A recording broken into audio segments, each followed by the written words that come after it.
Why are you here? Why would you spend time here in this place with this man?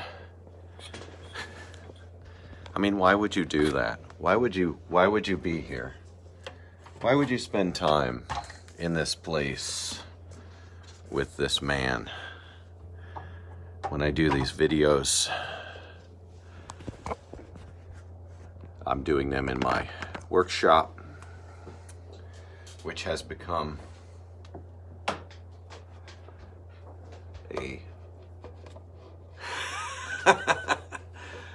I entitled this chapter in our ongoing conversation, friends, I have entitled Stirring the Pot. There is an unavoidable conflict in my life. One part of it is how badly I need people, friends, how badly I need help, and how poorly I do when I am isolated from the support and help of others. So on one side I have that. Oh, someone comes down. Hey, I'm doing a video. I'll be off in a few. Okay. Thanks, bud. On the other side of the conflict is how poorly I do when I don't engage. My conscience is often afflicted with pangs when I see things that I feel I should speak up about. And, I swallow it down for a while and talk to some of my friends. But I've opened a new chapter in my life where I'm going there.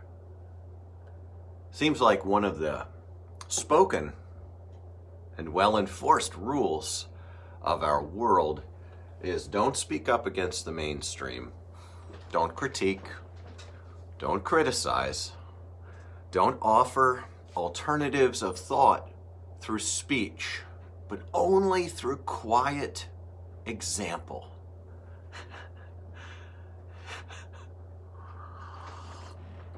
And I don't find that a good fit. I prefer a loud example. I've had enough of behind the scenes meetings with people who, I love meeting with people behind the scenes. There's no shortage of folks who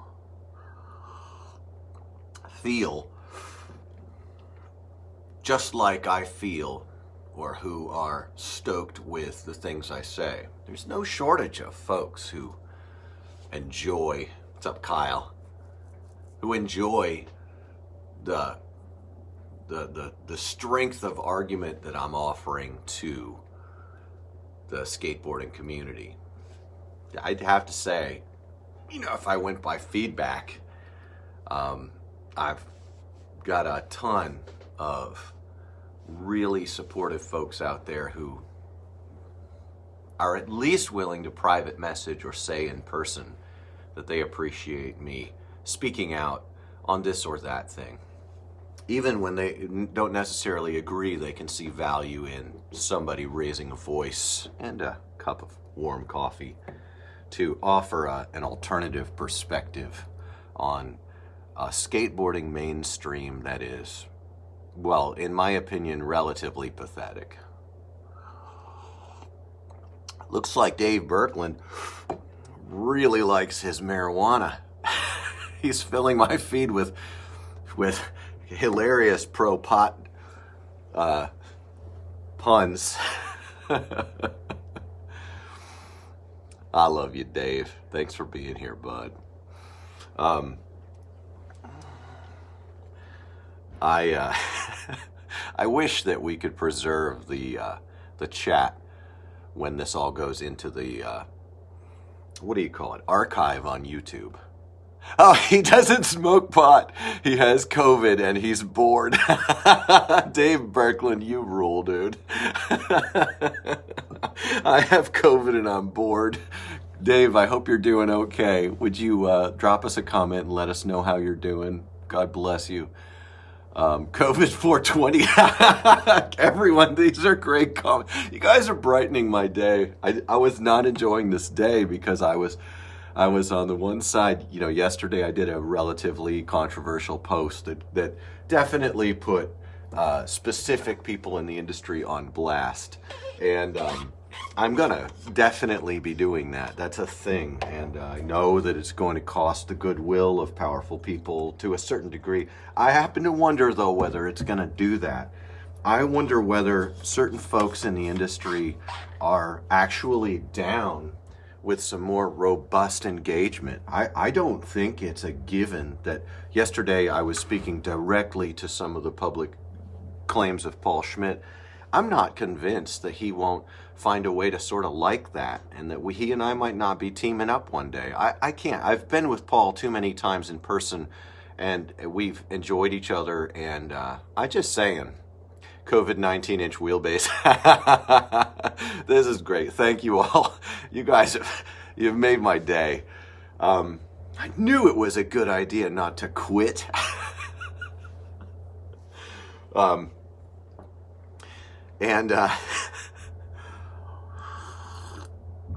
But the naked in nothing but lab coats, hilarious. I tell you, I have my own little lab here, and it's been running for, I guess since 2019. I started building my own molds and presses, and I'm different. I have certainly found a way to make great skateboards, but I have not arrived at certitudes. There's Mark Noland. He rode for Paul Schmidt way back in the day. Way back. Good to see you, Mark. Love you. Congratulations on your good life choices. Good wife choices. I do want the truth. Dave Birkeland says, I can't taste or smell. I shit every 2 minutes, body aches, headache, typical flu type things. The loss of senses is bizarre. The mental toll is what's rough. But I'm delving into hobbies books and sticking my head out the window. What a life. Hashtag COVID 69. You misspelled 19. Well, God bless you, Dave. I'm glad you're with me here. I'm happy that we get to do this. I hope that my little offering of media into the skateboarding world, as vain and self-promotional as this sort of media is, I hope that it hits the spot today to know you brighten my day, Dave, with your sense of humor and your candor in sharing your circumstances. Any of you guys watching who toothpaste was the worst with COVID-19, you couldn't even tell it was in. Well, that's amazing. My sister, it got my sister a bit ago. Thankfully, she pulled through. It is my personal belief that I had it in March, and that was not a picnic. It was 8 days down. That's a long time for me. So I didn't get tested. I haven't done any antibody testing because I know I was raised by a top flight American scientist who's got super chops in that world, and he and I talked about testing, and I just wouldn't have any certitude that my test results were super accurate. It's just the volume of testing that's going on and the amount of craft that's necessary to do it right. I have tremendous respect for that, and I don't need to crowd up the system with me, and B, I wouldn't have high confidence in the results, and so I'm a bit of an outlier in that regard. I think if you want to be tested, you should get tested. In fact, whatever your conscience tells you to do about COVID, you do it. You do you. I know you'll see evidences that at time my protocols are deficient. I beg your pardon. I live a very small life, and I come out of it, and I risk. I do. But I've really shrunk the footprint, and I hope that helps. But yeah, this is going to be a thing. I'm going to continue to make videos and farm into this kind of conversation we have together, and I really enjoy having you guys in my media life. I have a robust family life. I have a robust life in my neighborhood that aren't this. But this little piece of my day that we share together, this is I hope, of value, and I hope that this helps a lot of us. I don't think I'm done talking about the kind of information that I talked about yesterday. I took to task a piece of social media that made knowledge, accuracy, and authority claims about an aspect of skateboard making that I to say I disagreed with it is fine, but what really was going on there was a little more meta than disagreeing. Because the thing I disagree with is that it makes a whipstitch of difference whether you have this or that certain dimension on your skateboard. The thing that is very neglected is there are a lot of different kinds of skateboards out there. Some people are fascinated with finding out what's better. But what's better for one person is not better for another person. So when someone tells me that, Nigel Houston never had to worry about his board holding him back because he had the right skateboard, that's a more robust discussion than just that. And there's a lot to that needs to be kind of pulled apart and dealt with. And yesterday was a couple of videos in which I made a foray into beginning that. Now today I was disappointed because I went back on the Instagram and I couldn't find that post. And then I found I could find it with a direct URL, but I couldn't find it by hashtag search. And then and so by hashtag that was contained in it, I couldn't find it, but by URL I could find it. So I'm certain the post, I figure the post wasn't taken down, but maybe, I don't know. Let's see if it's still around. I'll take it through Facebook where I saw it posted one time and see if it shows up on that feed. And usually if a post gets taken down on a submedia, it shows. Okay, so looking. So, okay. Well, my portal to that post doesn't show the post on it anymore. So, I've been a thread killer for a long time. Maybe I'll find it this way. Let's see here. Boom. Is this it? This is it. Good. So if I click on it here, it's still there. It still exists on Instagram. You can still find the post I'm talking about. That's good. But you can't find it if you search for it by included hashtag, and you can't find it in this week's posting like it was when it started. It's a 68-week-old post. And so, one thing I'm not going to ever do, I'm not going to call someone up. Well, I did this. I actually did do this. I emailed Revive Skateboards, which is like 20 minutes from my house. And I said, hey guys, look, I've got a lot of people asking me a lot of questions about YouTube skateboarding, and they wanna hear about YouTube skateboarding and my perspectives on it. And before I really go and yeah, Tommy, that's the one. Before I go and talk about Revive Skateboards a whole bunch with people, I want to let you know that I'd love to connect with you guys first and like that. And so a week later I resent it or something, and a week later there was still nothing. I put out a feeler or two, and so I talked about Revive Skateboards, and then I was barred from Ollie's skate park because the Revive member at Ollie's cleared it with the ownership. He claimed, ownership claimed he lied, but that I was an unsafe person because I had disrespected Revive Skateboards.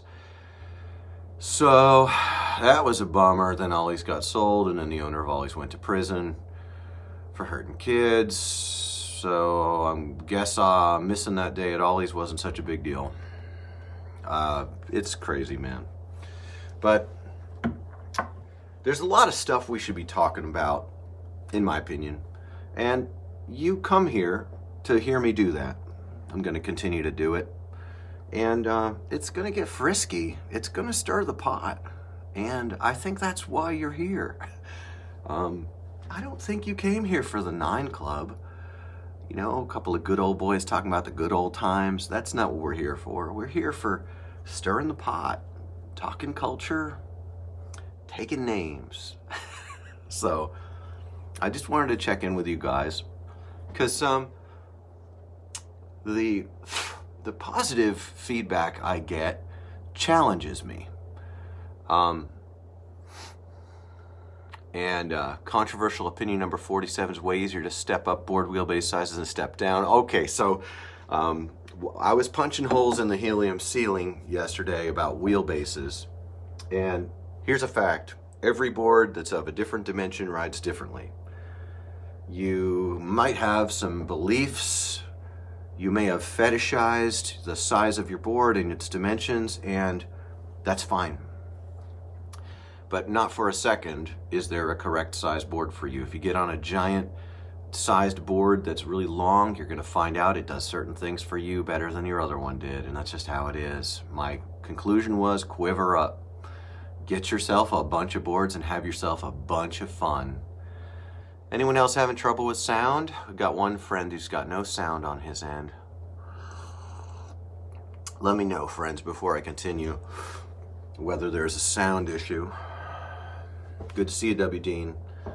Well, this is a nice little chat. I have to say, it was particularly you're out of minutes on your prepaid, homie. Mark Noland says 15.5 wheelbase or more. I'm tall. That's all. I've got two boards in action right now. I've got thank you, Sam. Yeah, people have sound. Yeah, my bottom line is quiver up, and my other bottom line is get to know a board maker. You've got board makers right now.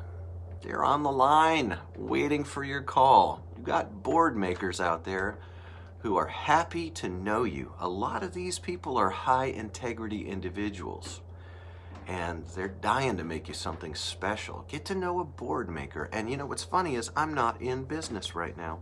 The only boards I make are personal make-throughs in the workshop face-to-face. I'd love to schedule you, but I'm not a brand anymore. I'm a person on the other end of a device whose voice you're listening to, and I hope you're enjoying it, who's saying, hey, hey, Chris, are you having any problems? I don't have any. I have like 26 apps open on my phone while I'm doing this, so Life Wish instead of Death Wish. Really, seriously. Wouldn't that be disrespectful to Death Wish? Which, with the name Death Wish, would they care? They shouldn't.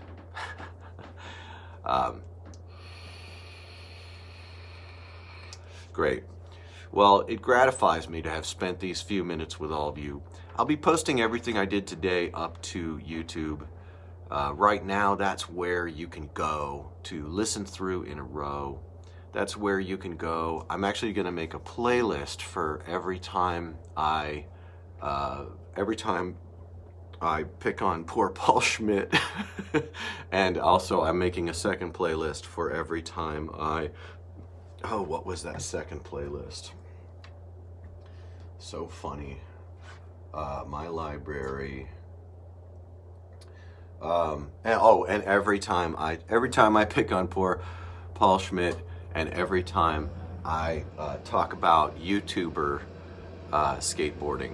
So I'll be doing that. But I wanted to assure you, my dear listeners, that I'm committed to stirring the pot.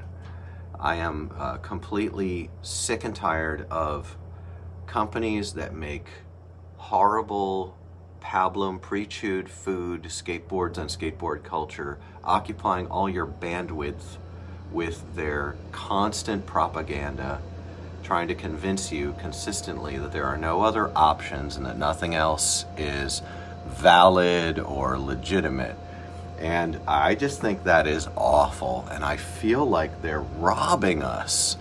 And I think they should feel ashamed of themselves ultimately for doing that for the last 30 years. That's gross. I did it again. I stirred the pot.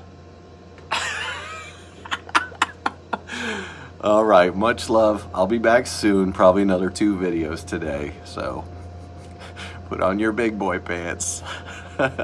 Thomas Stansberry, it's good to see you. Thanks, go back and listen. I just finished. I'll see you soon, friends.